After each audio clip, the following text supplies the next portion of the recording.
കേട്ടുവോ പൂപ്പാലയിൽ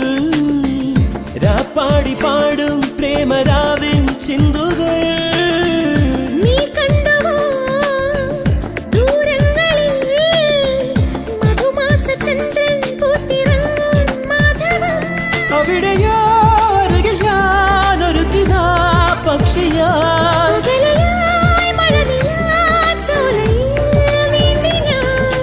വിരഹമെന്ന പദമില്ല കവിതകളിൽ പിരിയുകയില്ലൊരു നിമിഷം സുന്ദരൻ എന്നോമൽ സുന്ദരി